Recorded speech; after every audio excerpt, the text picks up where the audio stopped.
Hey everyone, thank you so much for being here today. My name is Denise. I'm also known as Hey Wig Sister on Instagram and Facebook. Today I'm here to bring you a wig review in partnership with Wig Studio One. I'm here to show you the Ellen Villa wig Blues in the color Dark Cherry Mix, which is 133.33.34. Those are the codes for the colors in this beautiful, vibrant, dark cherry mix. If you want to know more about this style, this color, all about this wig, then stick around and I will tell you all about her.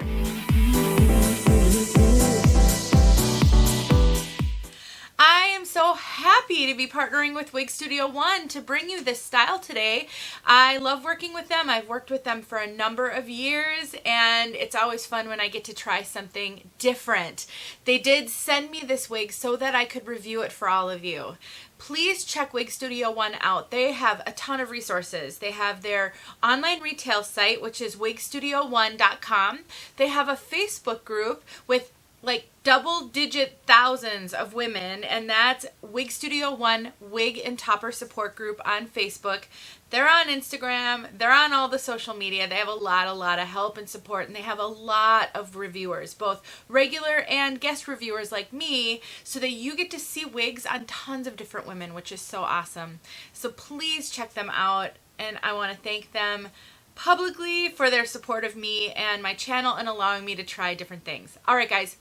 Let's look at Blues from all around and then let's start talking about her.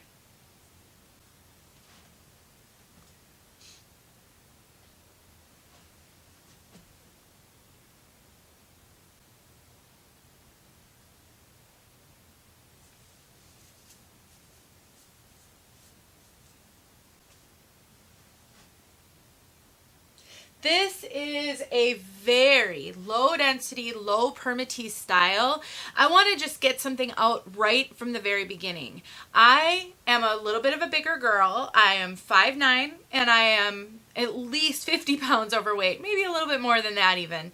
And I carry a lot of weight in my cheeks. So flat, low permatease, low poof, low volume styles like this aren't always the most flattering on me, or I should maybe say I don't flatter styles like this that much. So just keep that in mind when you're watching these wig reviews.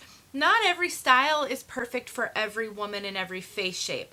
This style would be so adorable on someone with some more delicate features than I have, maybe a little bit more of a petite face, someone whose face isn't as round as mine, so that the hair, if it's too flat and too low volume, it sort of accentuates if you've got a round face. So just keep in mind, if you're someone who is a little bit more petite, you get overwhelmed by wigs, you don't like a lot of hair, you don't like a lot of poof or permatease, you like these shorter, sleek styles, this is awesome. I really don't think I'm doing it justice, but I can tell you all about it at least so that you have all the details and all the information, which is why I'm willing to review anything, even if they don't look great on me. So I just wanted to say that because I'd hate for you to judge this style harshly just because it's not exactly the right one for me.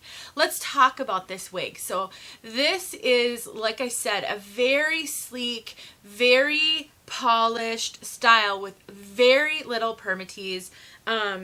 Honestly, it probably has just a tiny bit of crimpy fibers right along the cap because this is mostly a machine-made cap, but it's so minimal that I would say if you don't like permatease, you can safely purchase this one and you don't have to worry about it. It clearly has a full bang. The bangs do feel just a tad bit long for me and my forehead shape. They kind of poke me just slightly in the eye. That though is good because if you've got a longer forehead, than I do, a higher forehead, however you want to say it, you'll have a little bit of room to grow on that. So it's always good when manufacturers leave those bangs just a tad too long. It can be a pain. I know you need to trim them up a little bit. At least it makes them more flexible for multiple people. I do have a video out there. It's my review of Noriko Alva. I think that's the one, yeah, where I show you how to trim up some bangs, because that one had the bangs just a little bit too long for me. So if you're someone who would struggle with this and feel like you're not equipped to at least just trim them up a little bit, go watch that video. Just search Denise Sheets Alva on YouTube and you'll be able to find it, and then that way you've got at least a little bit of help if you need to do some adjusting. This, like I said, is mostly a machine-made cap, so I'm just going to go straight into the cap for you guys and show you how this is constructed, because it has a unique feature that isn't used a lot, although Wille does like to use this. It's called a mono crown. That is a mono crown. It's just a bit of monofilament right at the crown. And what that does is it allows the hair to part a little bit more naturally up there so that it lays a little bit more naturally. It's really not there to be terribly cosmetic because you really can't see it. But what you can see is just like a normal parting like someone might have on the top of their head.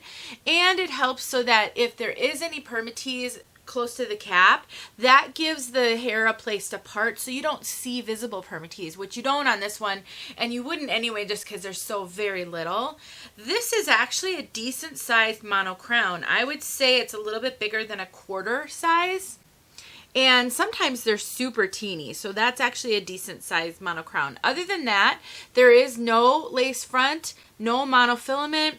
It has the soft velvety ear tabs with the bendable stays. It does not have an extended nape, and it has Velcro adjusters. So really, it's a comfortable cap. It's a no frills cap, and I got to tell you guys, I appreciate that they didn't put a lace front on this one because it has a full bang. When I have reviewed wigs in the past that have a full bang and a lace front, I almost feel gypped because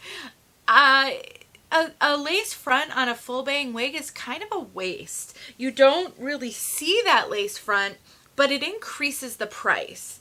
And so on a wig like this, because of the full bang, if this would have had a lace front, you're not going to do a whole lot with it. So again, you'd be paying more for something you don't really need. Now this is truly a full bang. So if you're someone who wants more of a side swept bang, it really doesn't want to do that because the bangs are quite short. You could play with it. You could put product in it. If you really wanted to work to get this sort of swept more to the side, I think you could manage it with some manipulating, maybe taking a little heat of like a low heat to it. This is not a heat-friendly synthetic, so you wouldn't want to take, you know, high heat or anything, but sometimes a little bit of water and a hairdryer on just a really low heat can sometimes redirect bangs, but keep in mind there is no lace front, so you probably don't want to do that too much. So if I would just say if you're not a bang person, this is probably not the style for you, so just keep that in mind. Because this does not have a lot of permatease, I'm really not getting volume and lift in this one. I can sort of mess it up if I want to play with it, and especially if I want to put product in it like John Renault Peace Out Cream or some sort of a styling product. I can probably get it a little bit messy, but I'm really not getting much lift. So if you like lift on the top, you need a little bit of volume, I wouldn't expect to be able to do that on this one, even if you took steam to it, because the fibers up here are fairly short and the density is low. You're just really not going to get any volume on this one. So looking for something low volume and low poof, this is a good one. This one does tuck really well, and so you can totally tuck it and change up that look. If you don't want the hair hanging in the front, you can just keep a little bit out. You can fully tuck it. All of that is great. If you have bio hair to blend, even better. But honestly, you guys, this cap is fitting pretty much true to average. I'm not finding this cap to be running really small. It doesn't seem to be for me, and I'm getting such excellent coverage from this that I could actually do a full tuck and I don't have to worry about my bio hair showing. That I love, because sometimes on some wigs, if they don't give me good coverage on the sides, it limits some of the styling that I can do. This one gives me really excellent coverage. So what I want to encourage you to do is look at my measurements in the description of the video. If this is on Wig Studio 1, My measurements aren't in the description, but you can go to my channel because I always post these reviews on my channel as well, and then you can find my measurements. Why you want to do that, and why I hope all reviewers will include their measurements in the description of their videos, is it helps you to compare yourself to the person you're watching, so then you can start to assess, where do I think those bangs are going to fall on me? Well, what's her hairline to, you know, eyebrow measurement? Where is this length going to fall on me? Well, what's her measurement? You know, those are things that can be really helpful for you to look at. So I'm going to talk about color here now, but I just want to kind of wrap this up by saying this wig is super cute. The fibers are awesome. I love Ellen Wille fibers. They're nice and fine and light.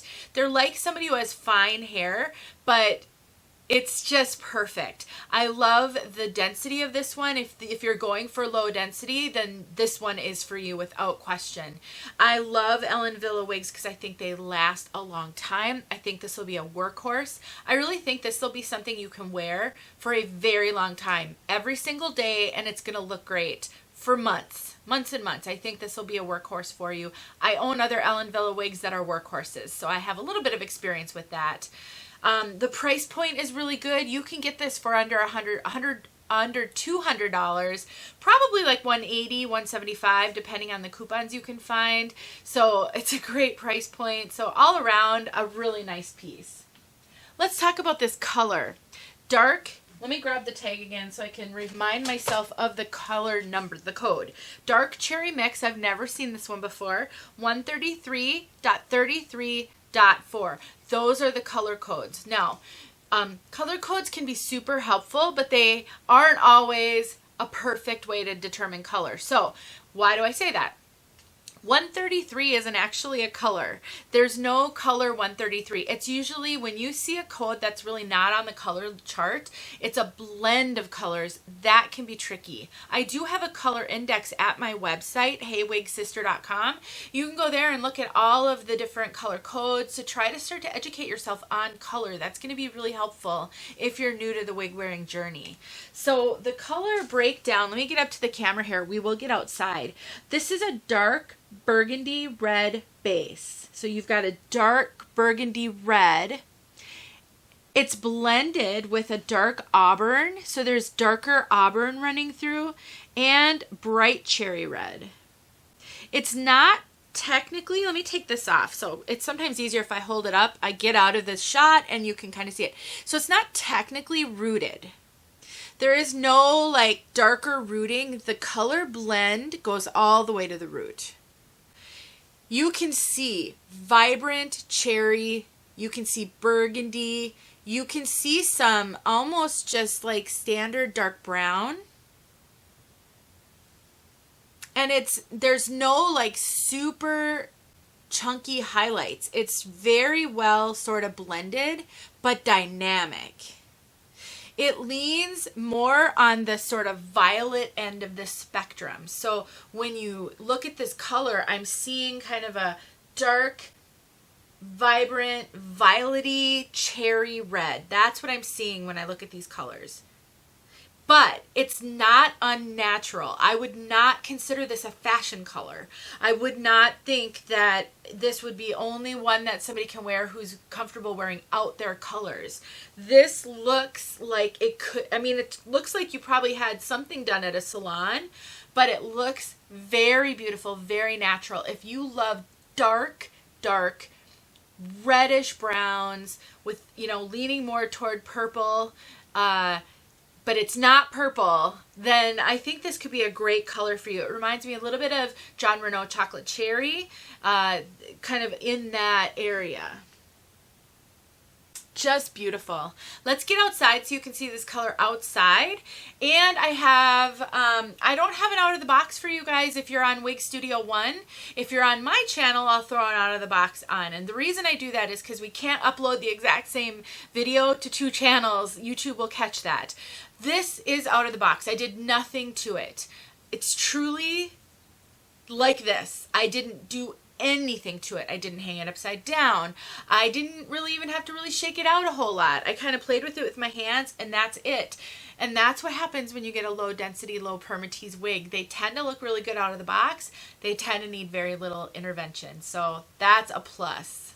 All right, guys, let's get outside. Thank you, Wig Studio One, for sending me this one. This was a fun one to show everybody. And I know I've got some wig sisters out there going, I might need to get that one. So talk to you guys soon. All right, everyone, we are outside with this gorgeous color. This is a really pretty color, you guys. You can really see that cherry out here.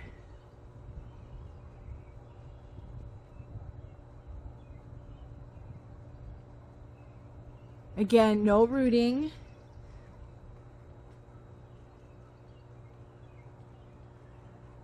Isn't it gorgeous? If you love your deep reds, your fire reds, your violet reds, your burgundies, this is a great color. I would definitely consider it in any of the Allen Villa wigs if they offer it. It doesn't come in very many of them, unfortunately. But if it does, you should snap it up. And one more up close.